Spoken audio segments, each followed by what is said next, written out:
Welcome back to the Turning Point Meta Podcast, where we talk about the decisions, maneuvers, and techniques throughout CEDH. I am your host, Nathan, and with me, as always, is my co-host, Chris. Hey, how's it going? It's been a good week for Magic, eh? Something like that. A really good week, actually. Yeah. I was happy to see that some people had some good feedback on the Colorless episode. It was really nice to see. It's only been a couple days since we released that, and it's almost at 80 views. Something like that, yeah. It's pretty insane. We really do appreciate it. Which for episode 7, I think we're at. I think I'll take that. I'll take that. I think this one's 8. Yeah. Is this 8? This I believe is 8. Beautiful. Love it. Yeah, so we're just going to go ahead and continue our little series that we're doing right now, going through the casual to competitive staples, obviously trying to help convert people from the standard casual format to CEDH and understanding why we make the decisions we make across all colors and lands and colorless, as you've already seen. So I think we're good to just probably jump right into it. Some of the information, Chris, that you've pulled today, so it was a little bit different than last episode. So we're going to do, obviously, talking about lands today. That's going to be in the title and everything. Lands are tricky on EDH Rec. Yes. The information doesn't show quite... You can't look at it. You can look at colorless, you can look at multicolor, you can look at all the other colors, but it doesn't go over really what's the most used lands. I tried to grab some stuff from pre-cons, and it was just a lot. I'm like, I don't really know what to go over realistically. So what I did is I cheated. Okay. I used someone else's information and said, let's talk about it. Thief. Pretty much. So there's an article from August of this year that it goes over the different kind of cycles of lands. We're going to talk about those in general and just kind of go over like a quick couple minutes about why these aren't EDH, why these aren't CEDH playable, and kind of give our 2 cents on it realistically. Yeah, we'll try to rack through these pretty fast. Obviously, when we get to ones that are worth talking about, we'll go into a little bit more depth as to why they might not see play. But yeah, other than that, I think we're good to just kind of get into this. Hey guys, this is going to be a difficult episode. Lands are expensive. Making a mana base is difficult for sure, but one thing that I just wake up in the morning and I'm like, man, I want to talk about Thassa's. No. I want to talk about land bases. Let's go, baby. I just wake up every morning like, man, I gotta remake my land base. I gotta remake my land base. Every like I can't have the same land base from one 4-color deck to another 4-color deck. I'm swapping 1 or 2 cards realistically Right. in a mana base. It's pretty much solved at this point in time. Here and there's a couple like, hey, do I add this land? Hey, do I add that land? Which maybe we get into a couple. But man, if you guys are excited as much as we are about lands, stick in there. Stick in here, and by the time we get towards the end, you're really gonna be humming. Okay, 100%. Really be humming with. We'll get you there, but you have to join us on the journey to get there. Ooh. Oh, okay. Ooh. All right. So next up that they have on this list is the Champions Legendary Lands. So there are, from what I can see here, I believe 2 of them mainly see play. Which ones? The blue and the black. Ooh, the blue and the black. The red one can also see a little bit of play in Magda. Legendary games. Oh, okay, interesting. Okay. With a new Magda out recently, if you commit a crime, you can give target legendary. You can give their target legendary. You make a treasure. I did not think of that. Yep, it's quite interesting. I think it enters tap though. No. These do not enter tapped. Oh, this is the first strike one. Even better. So Yes. no, this 100% sees play in Magda. I have it. Give Magda first strike. That's great. They're not expecting it. Or you could give their legendary first strike, and if you have the crime crime boss out herself, gives you a treasure. Is pretty good. Right. So the number 1 in these lands, these are not fetchable. So these obviously lose a little bit of points because obviously we can't easily search them up. And typically you're not going to Vampiric Tutor or something for one of these lands. No, but it's really not worth it. But they're legendary, Nate. I know, right? they're so good, and I'm so glad we're in a singleton format. Right. So obviously the reasons that we would play these kinds of cards is for their benefit. The white one just kind of prevents some damage, so it's not really worth it. +1/+1 counter synergies are not really a thing for us, so green's kind of out. Yeah. Black does see some play. I've been playing it in Yuriko. Okay. Just when you need to connect to get certain triggers. Sure. Giving something fear pretty good just to have it on a land, so that way you don't even have to use a spell slot for it, right? That's pretty sweet. That's pretty good. But the number one that we have seen recently, and actually got a massive resurgence and didn't see play for a while and then came back, from what I understand, I'm not 100% on that, but it definitely did come back into the format, was Manamo. Yep. The main reason for that, the One Ring. Yep. I believe we talked about this in the last episode. We did. One Ring is a very powerful card, and this allows you to untap a legendary permanent, which is the One Ring or your commander or some other, legendary thing that you want to untap. You know what I mean? Like Manamo's great. It's pretty good. Some people don't see it, but you can also hit it with Nadu. It doesn't need to be tapped. Oh, yes. It just untapped target legendary permanent. So technically people miss this all the time. I've seen a couple of different Nadu players out there. I'm like, you can target. Okay. Oh, yes. All right. So, so this is the thriving cycle. I remember these thriving cycles. I used to run a couple of them back when I was more budget. Huh. There's some gates included in here too, but for the same reason that they're thriving lands. So essentially what a thriving land is it has a land, like a color that it can tap for when it enters just by itself, but then you can name another color that it can tap for. So they're like craft your own duel essentially, which is kind of nice. Okay. I used to run these a lot when I was playing budget. I think they're good. They do come into play tapped, so immediately that already docks at some points, which hurts my soul because I do love the thriving lands. But they are kind of nice. I do like that you can sort of craft your own. You're just like, hey, this is my blue land. I really need red right here. Cool. I'll just name red with this when it enters. Cool. Now you have an Izzet land. Just like previous lands and just like we've talked about. They come in tapped. PSA, right? Play Amulet Vigor if you're in a EDH pod. Why? Because Amulet Vigor basically says whenever something comes in tap, you untap it. Really, Amulet of Vigor is a great include because, you want dual lands? You just play one artifact, and then all your tap lands are now not tapped, and your velocity goes crazy. So, and also, if you can't abuse these lands, that's another thing. We'll get into some stuff later, but like there are some lands that like we can legitimately abuse and actually win the game with. Yes. So like and even if it was to like come into play tapped or whatever, like if we find ways to abuse it, we'll figure it out. Yes, disrespect your lands, gain currency. Every time. Okay, so next to the temples. These ones are kind of interesting. Once again, they come in tapped.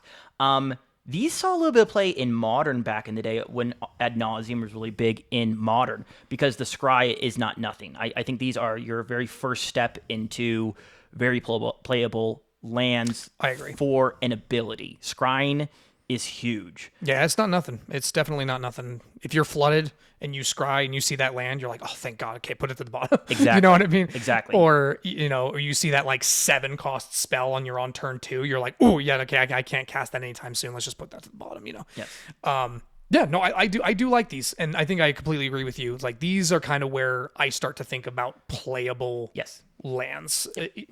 Again, in competitive. No.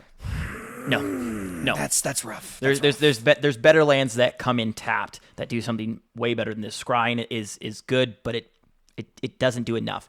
For EDH, I think it's very playable in general.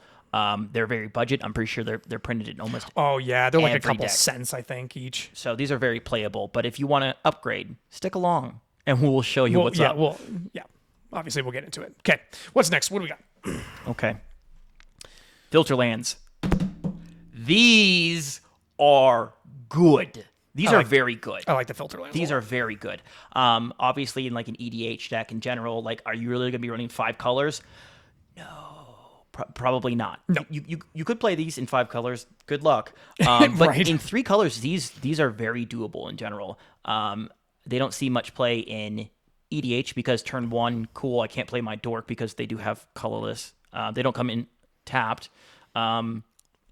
But I think, yes, the filter lands are insanely good. They see play in a lot of different formats in general. Any thoughts on these? Right. Well, the thing is, and we've kind of brought this up before, is that we're very particular about our pips and what we can cast, and being able to like for whatever reason, right? Say you have, you're in a Jeskai deck, right? Sure.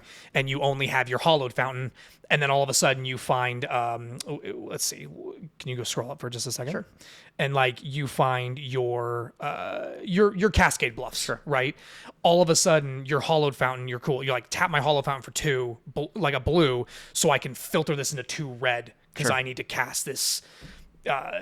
I don't know, a Jessica's Will or something. I don't know. Final Fortune. Or Final Fortune. That's Sure. a perfect one. That's a great perfect one. Yeah, double red.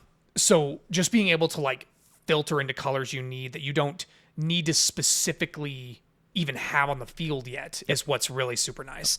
I don't like that they can only tap for colorless on their own. That's the part that bothers me, and that's the part where you're probably not going to see them in higher color decks. But yeah, But I think 2-3 color decks. getting into CDH, these are doable. These are good. These are doable. Once again, we'll get into more lands that doesn't have a basic land type. Yeah, not fetchable, so it makes it a little bit, Hopefully, you draw into it knocks down a peg. just a little bit.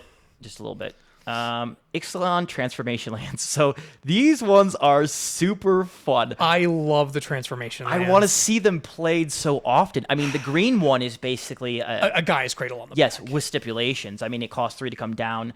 I played these heavily in Standard. These things were absolutely insane. Legion's Landing, huge. Even Search for a Scanta. The biggest one of these in general. There's even, I think, another set of these in general, the Ixalan Transformation Lands. It goes even further. I think I played all of these, except for the red one, in Standard heavily and tried out different things. These things are super fun. Legion's Landing, super good, pretty easy. Probably the easiest one to flip in general. Yep. Search for a Scanta. Great in Reanimator, blue-black Reanimator, because you can, cool, I don't want this thing. Right. Boom, boom, keep going. And then eventually you can look for your reanimation spell. I wish they were quick enough. That's the biggest thing. These are just not quick. So there's 2 reasons why I don't like these. Number 1 is they're not quick enough, right? Because a lot of the time you're looking at your upkeep and then you're looking whether or not you've made a stipulation, whether it's creatures with Growing Lights of Itzamlock or cards in your graveyard with Search for a Scanta. It'd probably be the easiest one to turn on in our format, probably. Potentially. But the other reason I don't like these, besides them being slow, is I can Swan Song your enchantment. Sure. Then you don't get your land. You know what I mean? That's fine. Go for it. I'll just play my other enchantments. It's way better than this. Well, yeah, that's who's countering this? right. Nobody's really going to probably counter these in a game. You know what I mean? But it's the fact that there is a chance, right? If you went for a Legion Landing and I have a mental misstep, like there's a chance that I just don't let you have it because I don't want you to because I have a mental misstep, right? Sure. So it's just it's the fact that your quote unquote land can be countered and then is also, even if it does resolve, slow to transform. Well, the biggest thing with all these is at the beginning of your upkeep. You have to wait a turn. That is also, yeah. Some of these have abilities on the front side that do something that's worthwhile, but realistically, like the green one turning into an $800 card, Right. kind of worth it if you're in a slow, grindy deck potentially. But I mean, for 3 mana, I could see people testing with them. Sure. That's what I could say. That's what I could say. Especially with the enchantment commanders coming out in this new set, Oh, Dustmourne. Yeah. So it's a possibility. Giving these things Miracle could be kind of interesting with a couple different commanders in general, and maybe checking these out again and just. It might be worth looking at. Again, if you can find a way to like turn these on immediately, or you've found some deck that you feel like these are strongly worked in, I'd love to see it because that sounds awesome. So I do love these lands a lot. I just feel like they're just too slow. Yeah, you'd play a deck just because it had these in there. Oh, absolutely, I would. You're the brewer, man. Oh yeah, if are you can make it kidding me? happen. If somebody was like, "Oh, dude, I've been brewing this deck and it has these oh, absolutely. Are you kidding me? I'd run every single one." I love this stuff. I love when people do creative things. So that's why I'm like, if you can make it work, please do and send it to me because that's awesome. Yeah, go ahead and put it in the comments below, guys. If you can find a deck that's worthwhile with these enchantments, we'd love to check them out, honestly. Yeah, it'd be so sick. Okay, moving on from those. Oh, we have These ones are even better. Well, they're not better. These aren't even better, but these are the Return to Ixalan Transformation Lands. Not too many of these did I play. Well, okay. Storm the Vault is the only one that I can remember. Hadana's Climb was kind of interesting because it get +1, and did it give it flying? So it gives +1, and then it flips, and it gives it flying. So it's huge in general. Which one did you say you went over? The Storm the Vault. Storm the Vault. Yes. Okay. This one's interesting. Whenever one or more creature you control deals combat damage to a player, create a colorless treasure token artifact. Sacrifice, add 1 mana. At the beginning of your end step, if you control 5 or more artifacts, transform it, and on the backside it does. You want to read that one off? Yep. So you add 1 mana of any color to your mana pool, and then the second ability is you add blue to your mana pool for each artifact you control. Ooh. So Broken. it becomes a banned land in our format.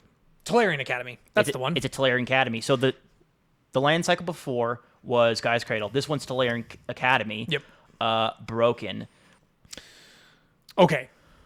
Finally. Okay, now we've getting into some lands that are 100% CEDH playable. I personally play the Fiery Islet quite a lot. Ooh. Waterlogged Grove. We both play in Kinnan, a considerable amount. So these are the Horizon lands. So the Horizon lands are not fetchable, which does suck. I'll be honest. Yes. It's sad. But they tap for 2 different colors on their own. You have to pay a life into it, but again, we're at 40 life. We don't care. Not really. I don't care. It's fine. Take a damage. It's not that serious.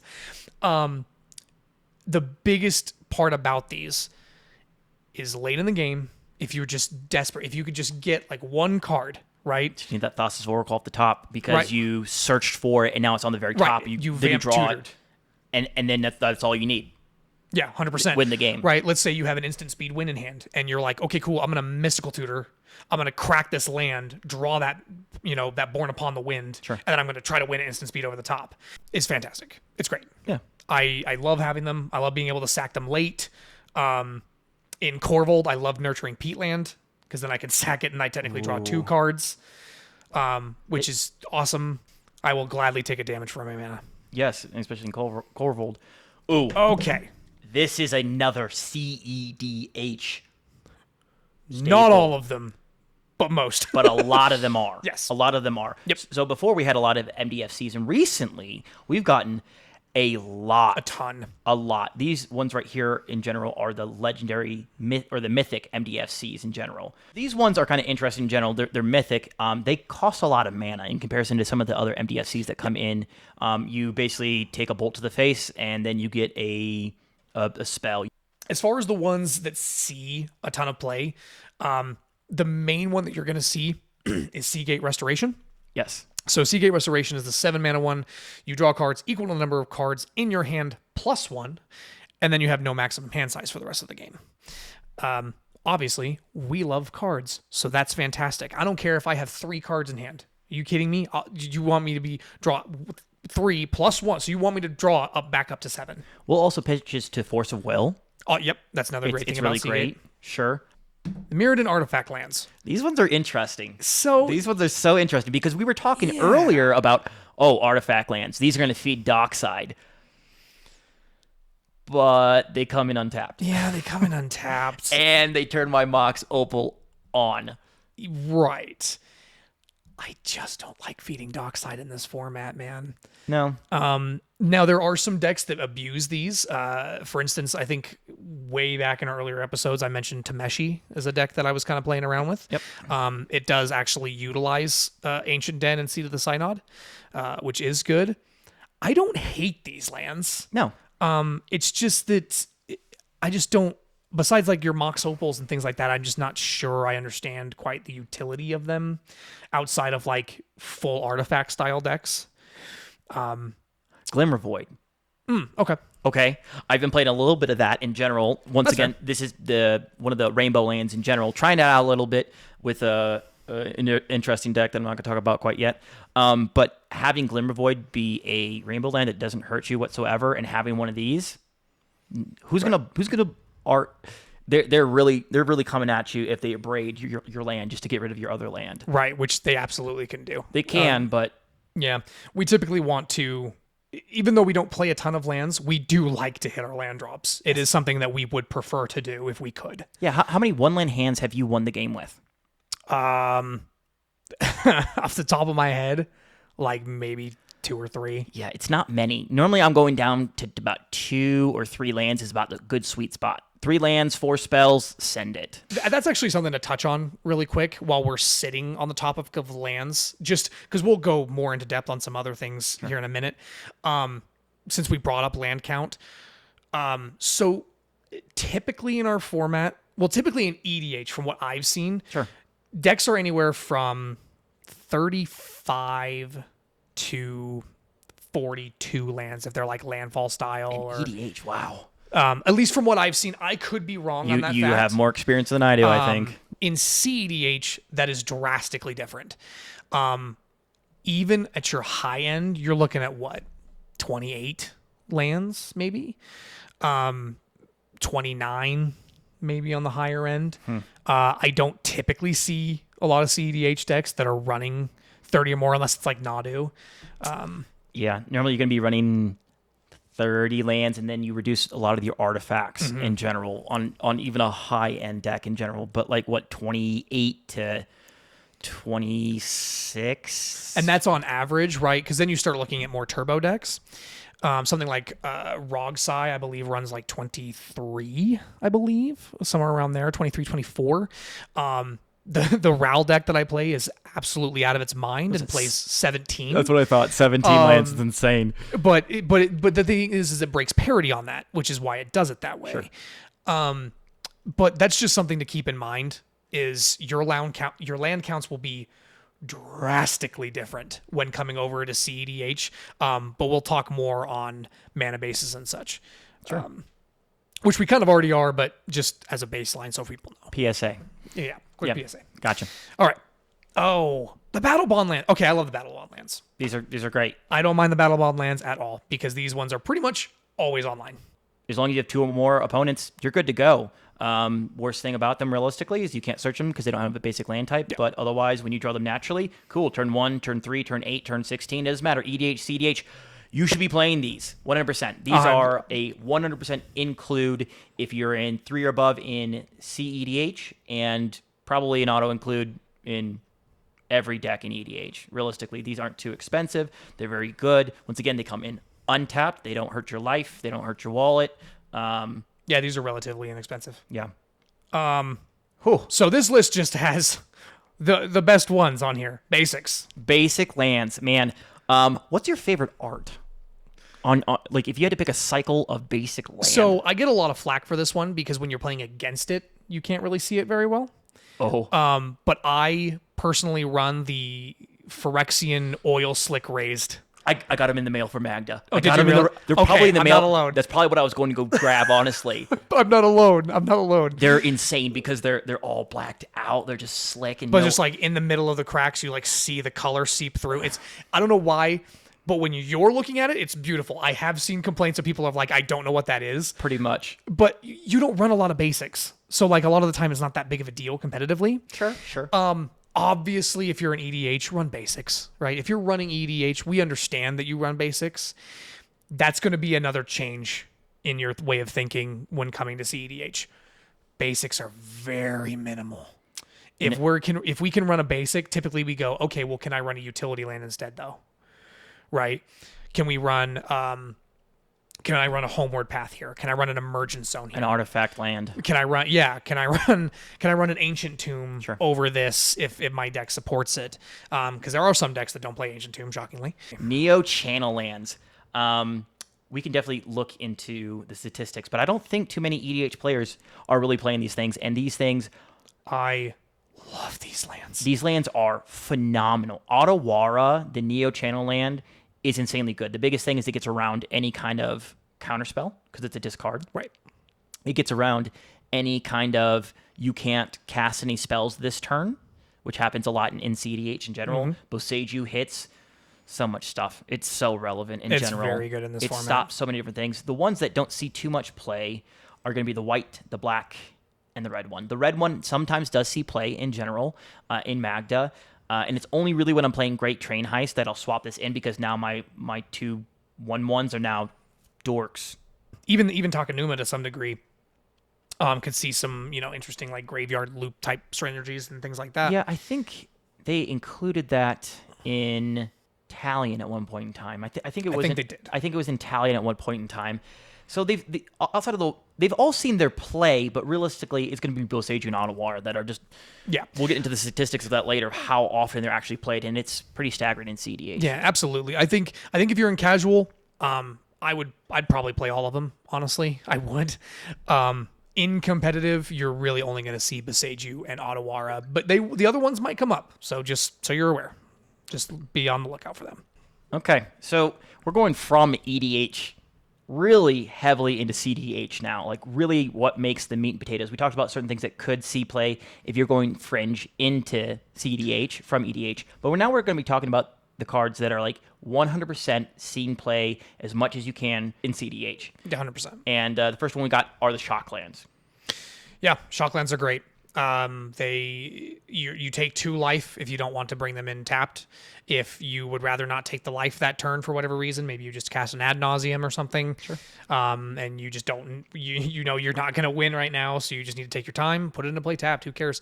The main reason that these are so fantastic is these are fetchable.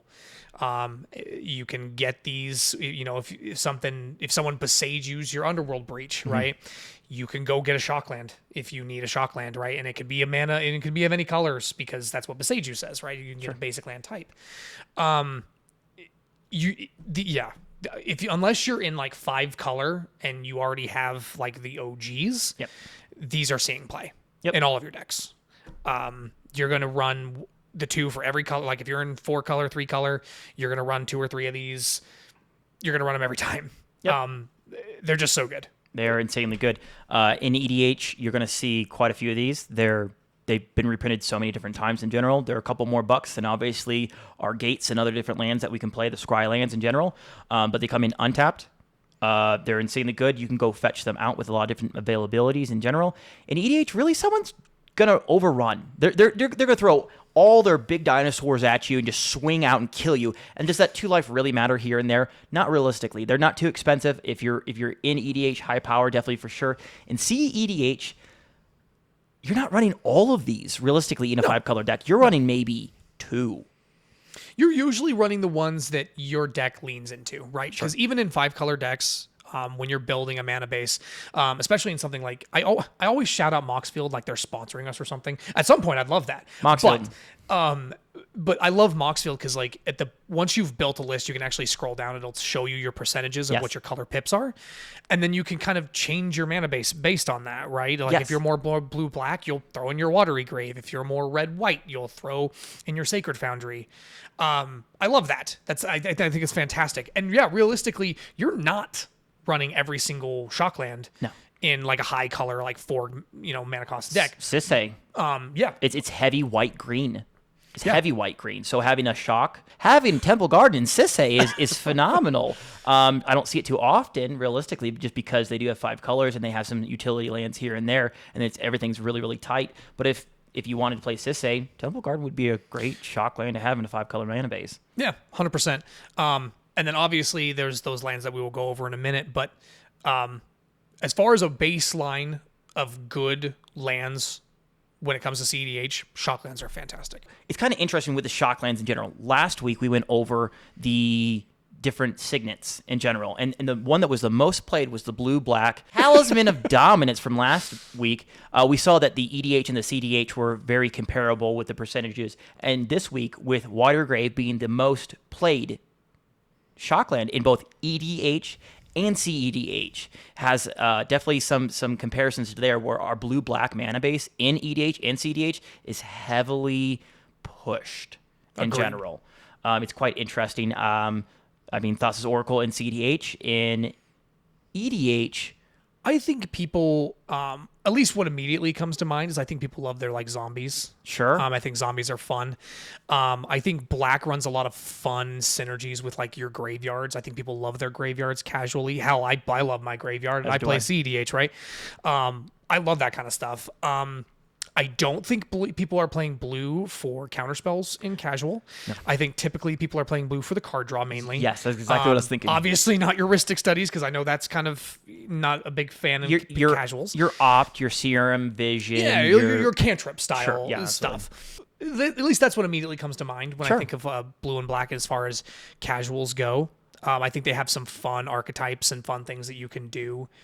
Why do you guys think that blue-black is so heavily played? Yeah, I'd love to hear in your EDH? thoughts. What is your blue-black? What is your favorite blue-black commander in EDH? Let us know. Yeah, 100%. OG. So we're on OG duels. We're on OG duels. So as far as the lands we can get goes, these are the best lands we can get. Yep.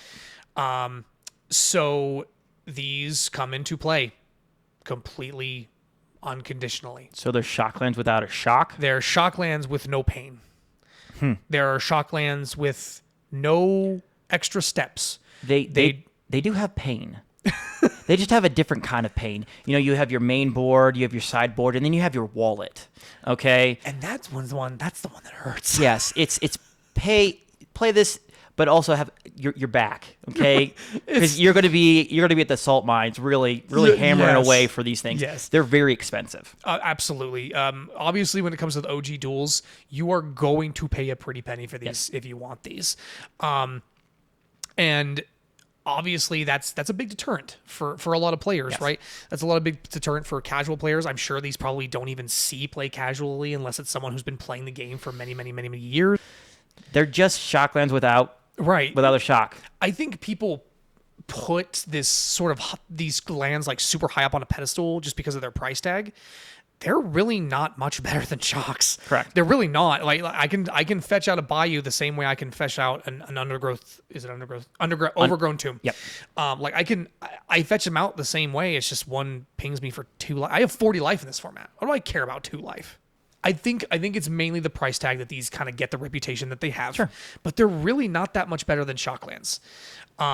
Like if these were all like the same price as the shocklands, no one would bat an eye. No. And if you go back to our last episode where we talked about proxying items, link in below, really highly recommend if you get into EDH and then go to CEDH that you really just proxy these things. They're not worth the amount of rent for the month. They're not worth your rent for the month. You need a home. You don't need OG duels. Exactly. Unless you're super dedicated. Hey guys, it's been a long time. We've been at this for a little bit. Let's take a break. Let's I know loosey goosey with it. Loosey goosey. We know we love lands. We are all about lands on this channel. Okay, we're called Lands MTG, but we changed our name to the Turning Point because we want to turn that soil. Okay. Perfect. I love it. On to the next one. Fetch lands. I genuinely... Well, here's the thing. If not for fetch lands, what would all the other cards be? What other land that you get when you play your Arid Mesa can you go get your Volcanic Island? Or go get your Badlands? Card draw. But right. We're talking about lands. We're talking about lands. But I got you. But you're hoping... If you didn't have these, you would just be hoping to get what you need. Exactly. You'd be running more shocks generalistically. You'd be running more filter lands if you didn't have these. And entirely, your mana base would be worse off. The biggest thing with the fetch lands is that you get your mana, and it also removes a land from the deck. 100%. So I'm not drawing. If I play 30 lands, do I want to be drawing 5 lands in my first 2 turns? No, I want to go from 28 lands now to 26 lands, if you will, just by doing a single fetch. Cool, but less likely that I'm going to do that. Sometimes you hold the land because you're like, actually, I don't want to thin my deck. It's only 1, but it increases my odds ever so slightly, and that's all we're really about, is about increasing the odds of hopefully getting the right card that we need.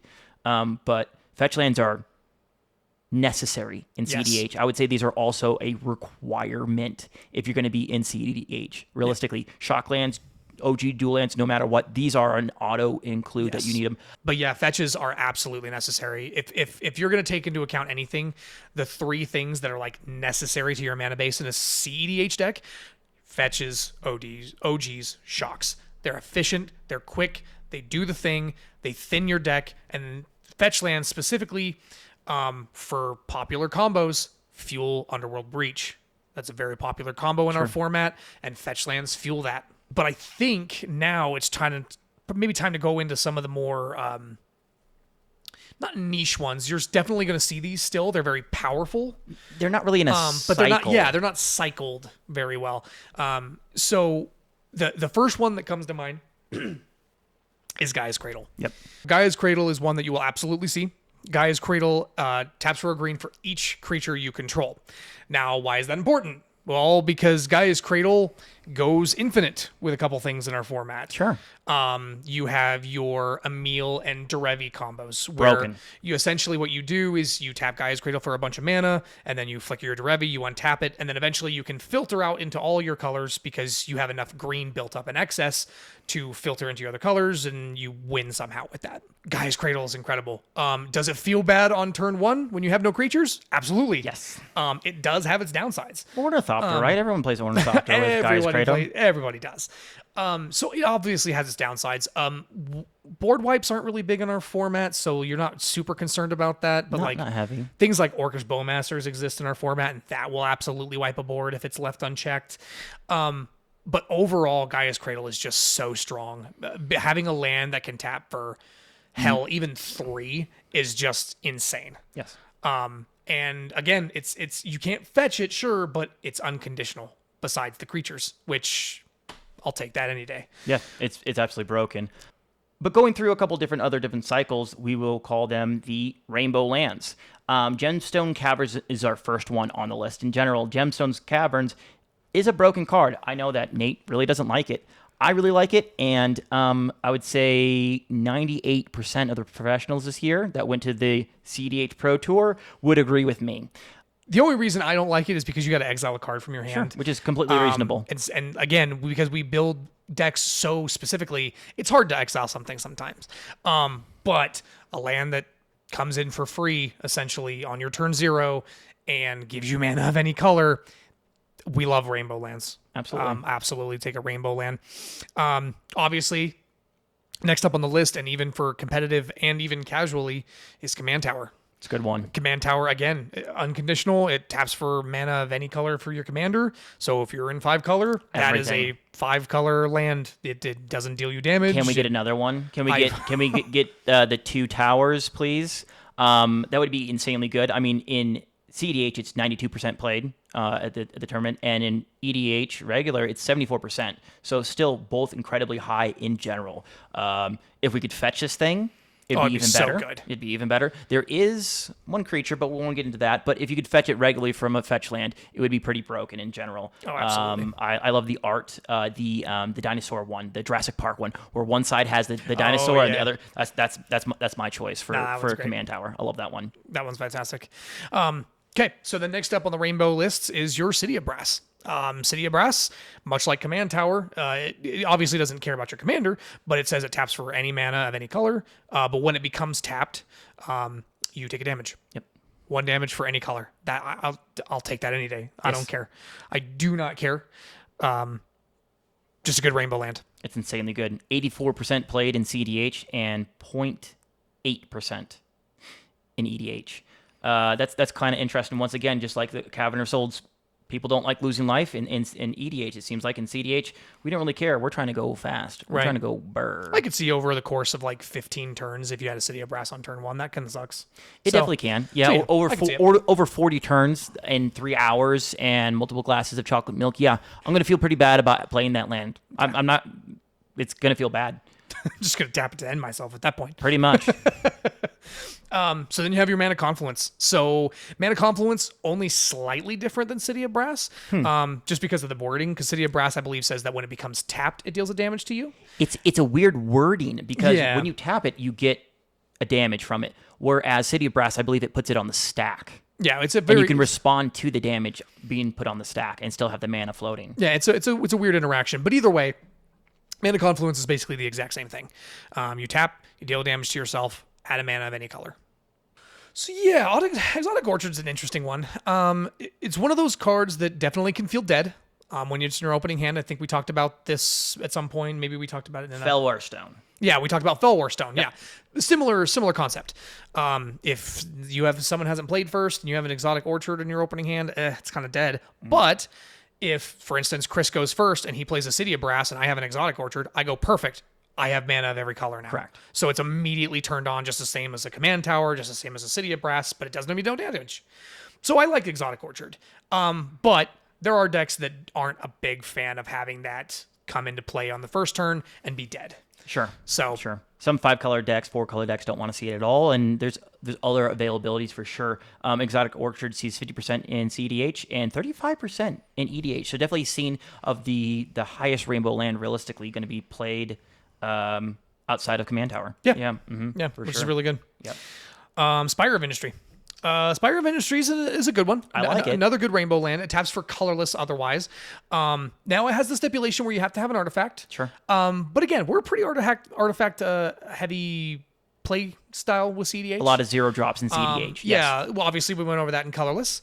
But it deals you a damage if you have an artifact, and then you make a mana of any color. Or you can just make colorless as it goes along and not take that damage later you on. don't need to. Which is so it's really good to take a couple points of damage early on.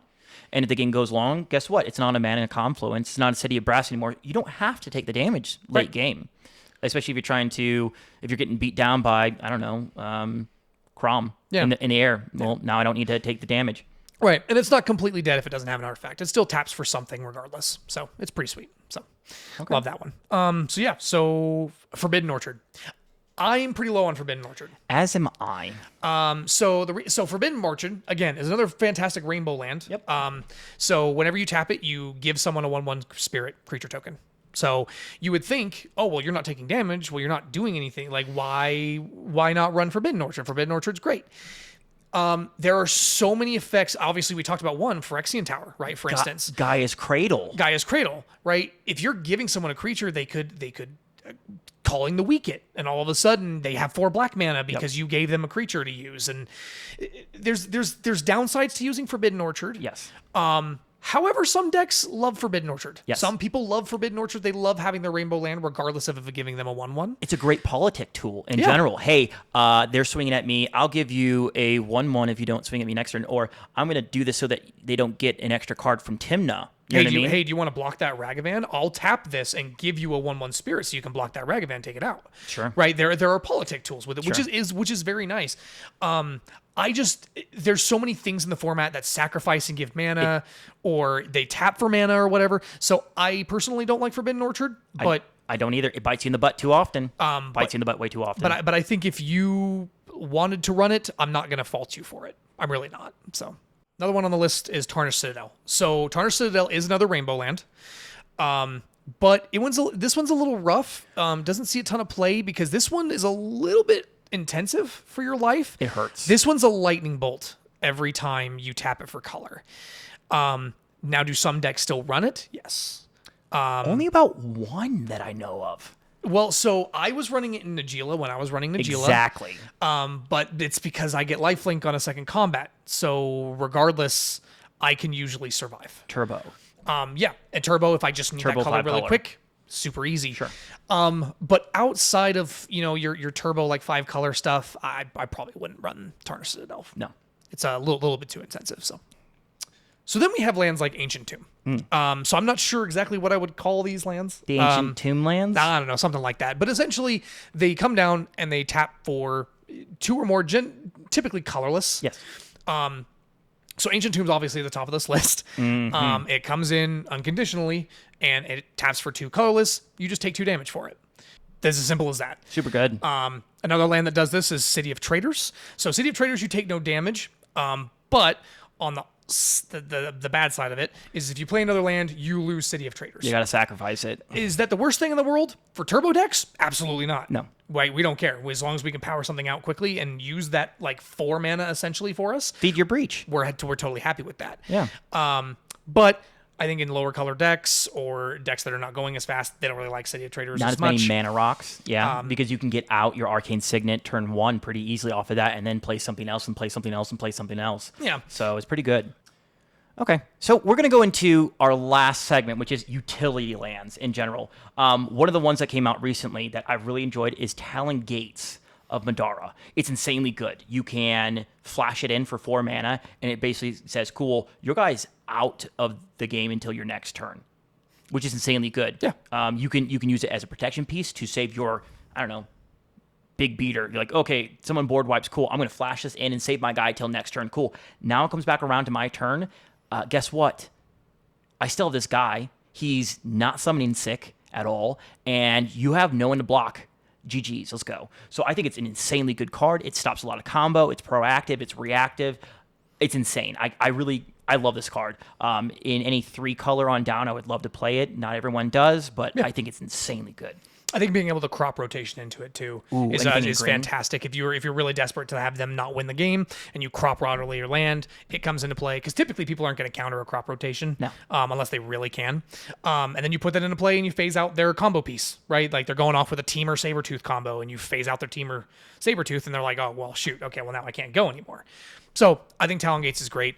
Another great utility piece that you're going to probably see a ton, because you might not see Talon Gates a lot, but something that I know for a fact people will see is Emergence Zone. So Emergence Zone, you can pay 1 mana, tap, sacrifice it, and then all of your spells have flash until the end of turn. Win on top of the stack. This is the main reason we run Emergence Zone. The ability to win at instant speed on the stack over top of someone else is insanely strong in our format. It's why I play the decks I do. And when you have a land that allows you to do that, that is insane value to have something that does that. You can crop rotation into an Emergence Zone, then crack your Emergence Zone, and then attempt to win over the top of someone. I've tried that. I've done that. Yeah. It is absolutely something you can do. And I love Emergence Zone. Emergence Zone is a fantastic piece. Real quick, a cycle that we didn't talk about that does come up in competitive is Surveill Lands. So Surveill Lands come into play tapped, but they, for one, are fetchable. Yes. And number 2, Surveill to us in the strategies that care about it is way better than Scry. Reanimation. Because typically reanimation or Underworld Breach strategies, they care about fueling the graveyard. So that's why you will see those typically in faster decks or decks that care about Underworld Breach and strategies like those. But even those have kind of fallen off a little bit.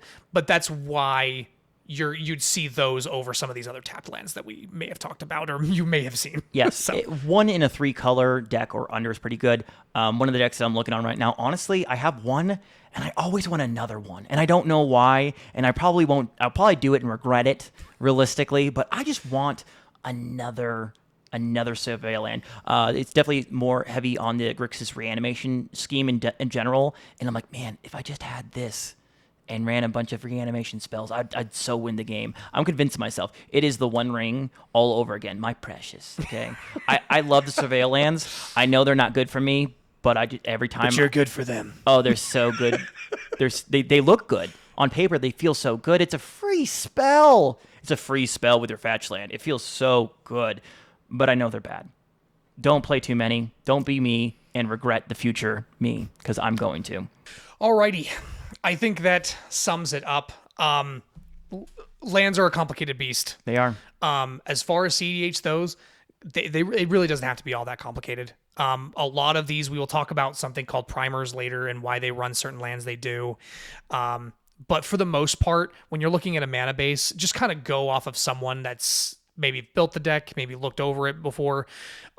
Obviously, if you're trying to brew something new, try to go off of this, right? If you're in a high color deck, kind of take our advice on some of these or try some fun things out. You don't have to reinvent the wheel on the farm. The lands are already there. Yeah, 100%. So I think that's going to about do it for the lands episode this week. So thank you guys so much for watching. Again, I know we've probably harped on this quite a few times, but if you could like, comment, subscribe, that obviously helps us out a ton. And I think until next time, that's going to about do it for us. So ladies, guys, have a good one.